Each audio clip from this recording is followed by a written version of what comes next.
Hello students, once again you are most welcomed in my YouTube channel KK English Education.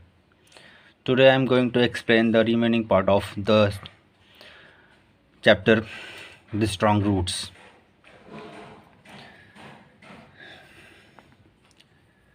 The high priest of Rameshwaram temple, Pakshi Lakshmana Shastri, was very close friend to of my father's.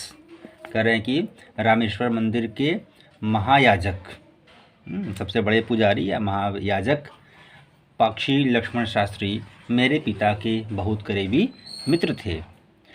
One of the most vivid memories of my early childhood is of the two main each in traditional attire discussing spiritual matters.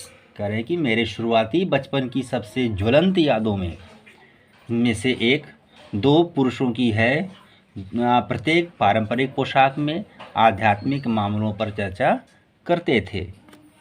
When I was old enough to ask questions, जब मैं काफ़ी बड़ा हुआ प्रश्न पूछने के लायक हुआ जब मैं प्रश्न पूछने के लायक हुआ, I asked my father about the relevance of prayer. मैंने अपने पिता से प्रार्थना की प्रासंगिकता के बारे में पूछा. My father told me there was nothing mysterious about prayer. मेरे पिता ने कहा कि मुझे बताया कि प्रार्थना के बारे में कुछ भी रहस्यमयी नहीं है. Rather, prayer made possible a communion of the spirit between people. बल्कि प्रार्थना ने लोगों के बीच आत्मा का एक संवाद संभव बनाया है. When you pray, जब तुम प्रार्थना करते हो, he said, उन्होंने कहा, you transcend your body and become a part of the cosmos which knows no division of wealth, age, caste और creed. कह रहे हैं कि आप अपने आप पर मतलब तुम अपने आप पर और अपने शरीर पर काबू पा लेते हो और ब्रह्मांड का एक हिस्सा बन जाते हो जो धन, आयु, जाति या पंथ का कोई भी विभाजन नहीं जानता. अब नेक्स्ट पैरा देखते हैं. My father could convey complex spiritual concepts in very simple down to earth Tamil. कह रहे हैं कि मेरे पिता जटिल आध्यात्मिक अवधारणाओं को बहुत ही सरल डाउन टू अर्थ तमिल भाषा में व्यक्त कर सकते थे. ही वंस टोल्ड मी, एक बार उन्होंने मुझसे कहा था कि in his own time, in his own place, in what he really is, and in the stage he was reached, good or bad, every human being is a specific element within the whole of the manifest divine being.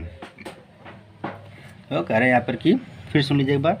In his own time, he once told me, एक बार उन्होंने मुझसे कहा था कि in his own time मतलब अपने समय में, इन हीज ओन प्लेस अपने स्थान पर, in what he really is वास्तव में वह क्या है, and in the stage he has reached और जिस अवस्था में वह पहुंचा है, गुड और बैड अच्छा या बुरा.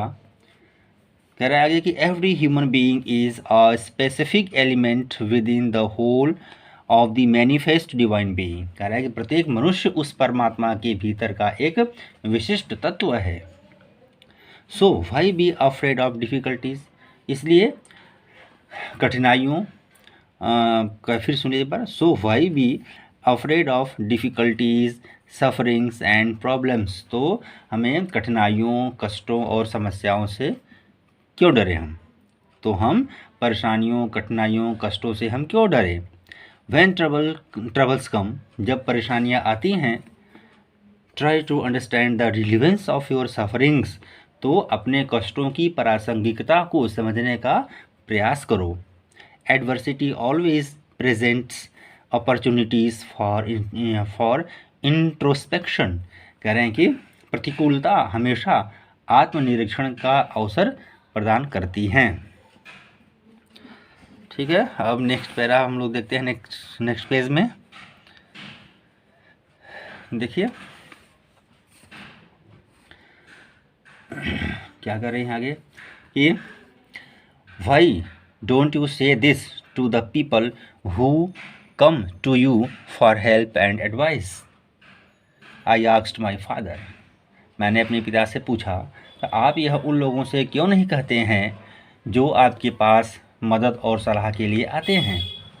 फिर कह रहे आगे, he put his hands on my shoulders and looked straight into my eyes. उन्होंने मेरे कंधों पर अपना हाथ रखा और सीधे मेरी आंखों में देखा। For quite some time he said nothing. काफ़ी देर तक उन्होंने कुछ भी नहीं कहा। As if he was judging my capacity to comprehend his words. यार मानो उनके शब्दों को समझने की क्षमता को आंक रहे हों। Then he answered in a low deep voice. फिर उन्होंने धीमी और गहरी आवाज़ में जवाब दिया। His answer filled me with a strange energy and enthusiasm. कह रहे हैं आगे कि उनका जवाब मुझे एक अजीब ऊर्जा और उत्साह से भर दिया। कह रहे हैं कि when ever human beings find themselves alone, जब कभी भी मनुष्य खुद को अकेला पाता है, एज अ नेचुरल रिएक्शन, मतलब एक स्वाभाविक प्रतिक्रिया के रूप में, they start looking for company, वे साथी की तलाश शुरू कर देते हैं। Whenever they are in trouble, जब कभी भी वे मुसीबत में होते हैं, they look for someone to help them, वे किसी की तलाश में रहते हैं जो कि उनकी सहायता की करे। Whenever they reach an impasse, जब कभी भी वो किसी जटिल अवस्था में होते हैं, they look for someone to show them the way out, वे किसी की तलाश में रहते हैं जो उन्हें बाहर निकालने का रास्ता दिखाए। फिर आगे देखिए, every recurrent anguish, longing and desire finds its own special helper. कह रहे हैं कि हर बार होने वाली पीड़ा, लालसा और इच्छा अपना विशेष सहायक ढूंढती हैं। For the people who come to me in distress, और जो लोग मेरे पास संकट में आते हैं, I am but a go between in their efforts to propitiate demonic forces with prayers and offerings. कह रहे हैं आगे कि उनके लिए मैं उन शैतानी ताकतों को अपनी प्रार्थनाओं और प्रसादों के साथ उन्हें शांत करने के प्रयास में एक माध्यम हूँ। This is not a correct approach at all, यह बिल्कुल भी सही दृष्टिकोण नहीं है। And should never be followed, और कभी भी इसका अनुसरण भी या पालन भी नहीं किया जाना चाहिए। One must understand the difference between a fear ridden vision of destiny and the vision that enables us to seek the enemy of fulfillment within ourselves। करें किसी को भी नियति की भयग्रस्त दृष्टि और उस दृष्टि के बीच के अंतर को समझना चाहिए जो हमें अपने भीतर के दुश्मन की तलाश करने में सक्षम बनाती है। फिर आगे देखिए, कह रहे हैं कि I remember my father starting his day at 4 AM by reading the नमाज बिफोर डॉन। कह रहे हैं कि मुझे याद है कि मेरे पिता सुबह 4 बजे नमाज पढ़कर अपने दिन की शुरुआत करते थे। आगे कह रहे हैं, आफ्टर द नमाज he used to walk down to a small coconut grove we owned. और कह रहे हैं कि नमाज के बाद वह हमारे घर से लगभग 4 मील की दूरी पर हमारे स्वामित्व वाले एक छोटे से नारियल के बगीचे में जाते थे। About 4 miles from our home, जो कि हमारे घर से लगभग 4 मील की दूरी पर था। He would return with about a dozen coconuts tied together thrown over his shoulders and only then would he have his breakfast। और उसके पश्चात कह रहे हैं कि वह लगभग 1 दर्जन नारियल बांधकर अपने कंधे पर लेकर आते थे, तब वह अपना नाश्ता किया करते थे। This remained his routine even when he was in his late 60s। और 60 के दशक के अंत में भी यह उनकी दिनचर्या बनी रही। अब लास्ट पैराग्राफ देखते हैं हम लोग। कह रहे हैं कि I have throughout my life try to emulate my father in my own world of science and technology. कह रहे हैं कि मैंने अपने पूरे जीवन विज्ञान और प्रौद्योगिकी की दुनिया में अपने पिता का अनुसरण करने की कोशिश की। I have endeavored to understand the fundamental truths revealed to me by my father. कह रहे मैंने पिता के द्वारा मुझे बताए गए मूलभूत सत्य को समझने का प्रयास किया है। And feel convinced that there exists a divine power that can lift one up from confusion, mystery, melancholy and failure।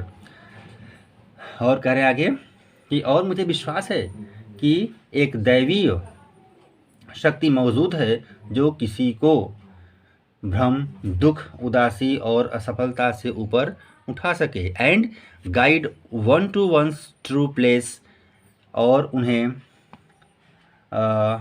किसी को और करें कि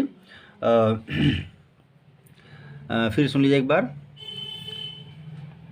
यहाँ पर कह रहे हैं कि देखो and feel convinced that there exist a divine power that can lift one up from confusion, misery, melancholy and failure.